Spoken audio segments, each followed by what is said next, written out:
All the talk about fighting for the soul of America, nobody seems to like it very much.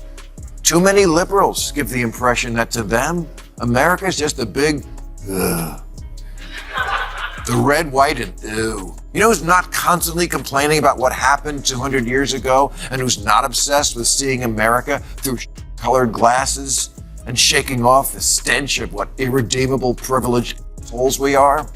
Immigrants.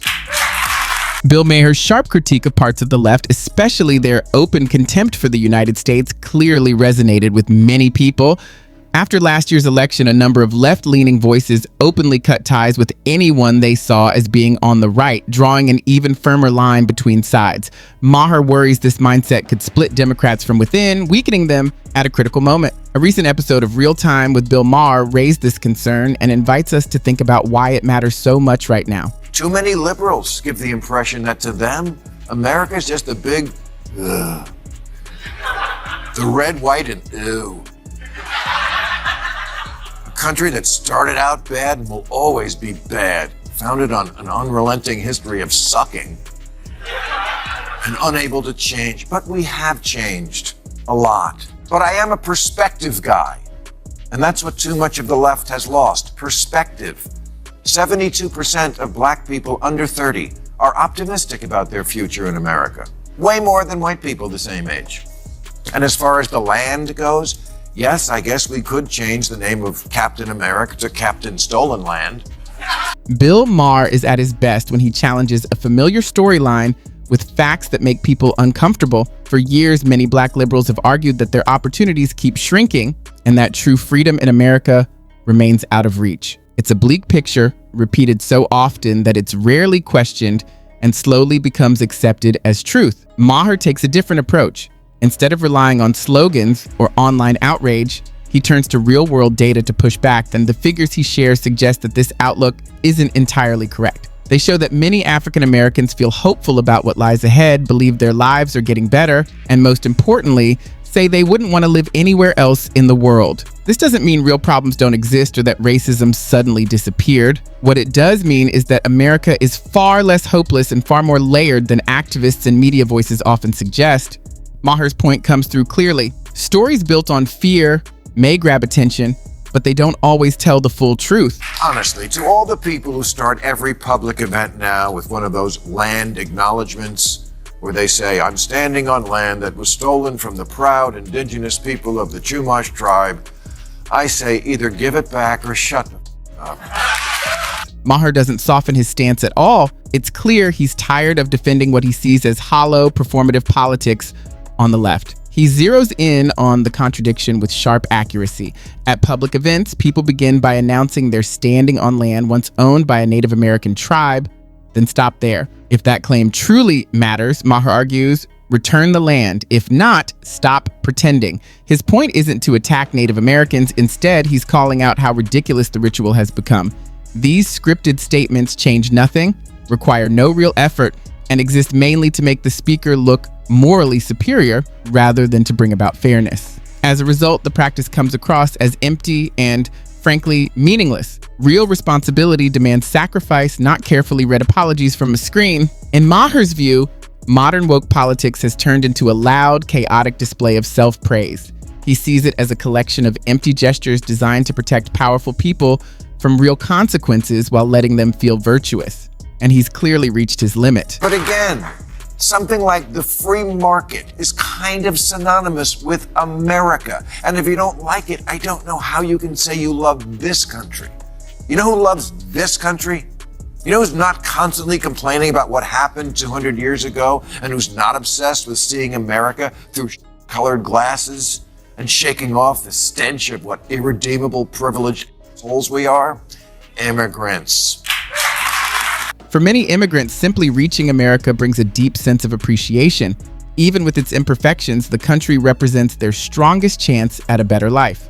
That belief doesn't come from comfort or ideology, it grows out of lived experience. Many have known poverty, violence, corruption, or harsh control firsthand, so when they arrive in the United States, they notice opportunity where others focus only on flaws. Maher, along with many Americans, is frustrated by how the left dismisses this outlook. The same voices that call for empathy and gratitude often turn sharply against the very nation that gives them a platform. Let's be honest. Much of that anger comes from political disappointment, not policy alone. Had Kamala Harris won, the narrative would likely have flipped overnight. America would suddenly be praised as kinder, wiser, more caring, and even more culturally gifted. Immigrants, however, spot the inconsistency immediately. They recognize sincerity when they see it, and they also recognize when it's missing. Ask any of them why they came here, and they will tell you the same thing. Ron DeSantis put me on a plane. But they will also tell you that America, for all that's so shitty about it right now, is still the last best hope. And those people asking for our votes to take it over should remember. Yet, the contradiction is impossible to miss. If some on the left truly believe America is deeply racist, broken, and beyond repair, why work so hard to encourage people to move here? Both ideas can't stand at the same time. On one side, the country is painted as cruel and oppressive. On the other, it's treated as a destination people should eagerly seek out. If the situation were really as terrible as claimed, stricter borders and clear warnings to stay away would seem logical. But that isn't what happens. Deep down, even critics understand the reality. Most nations simply can't offer the same mix of opportunity, freedom, and chances to move ahead that the United States still provides. Beneath the loud protests and harsh words lies a quiet agreement. America remains a place worth coming to, standing up for, and calling home, even in the eyes of those who criticize it the most. If for your exile, you do wind up in some comparatively luxurious place like Canada or Japan or the UK, not that they want you. At best, you'll be trading a bunch of stuff you hate about this country for a bunch of stuff you'll soon hate about your new home.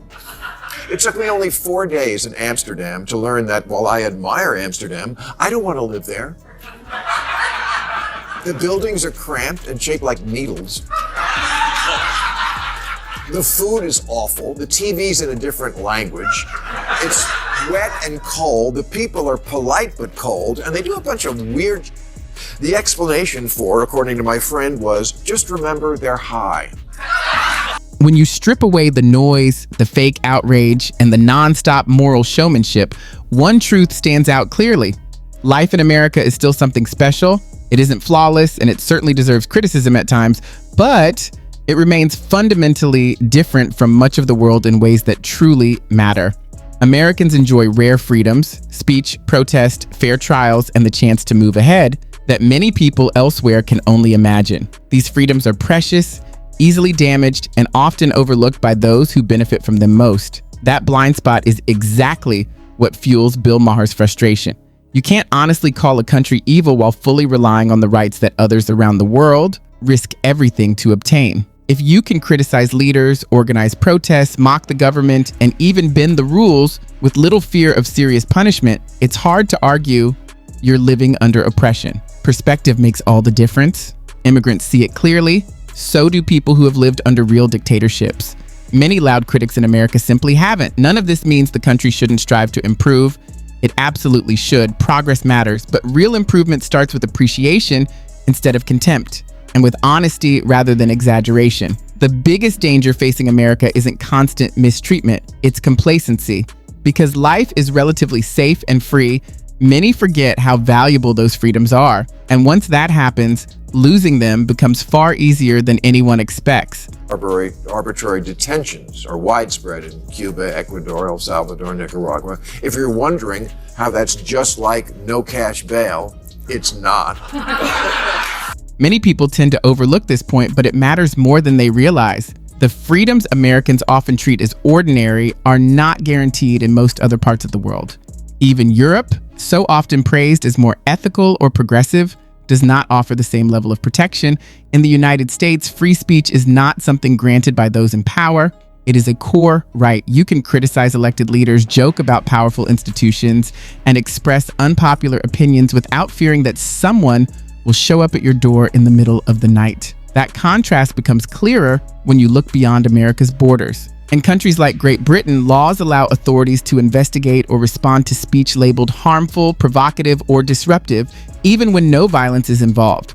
For many Americans, this idea is shocking because it clashes with their understanding of liberty. It reveals how rare true freedom of expression really is. This isn't about encouraging chaos or spreading hatred. It's about recognizing that once speech is judged through political moods or social trends, freedom starts to shrink quickly. This connects directly to the larger frustration discussed earlier. People can't realistically claim to live under tyranny while openly criticizing their government with little consequence. Immigrants and those who have lived under real oppression understand this instinctively.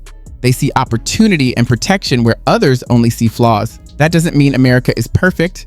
It isn't, and improvement is always necessary. But appreciation must come before reform. When people stop valuing what they have, they often don't notice its disappearance until it's too late. Freedom rarely vanishes all at once. It fades quietly while everyone assumes it will always be there.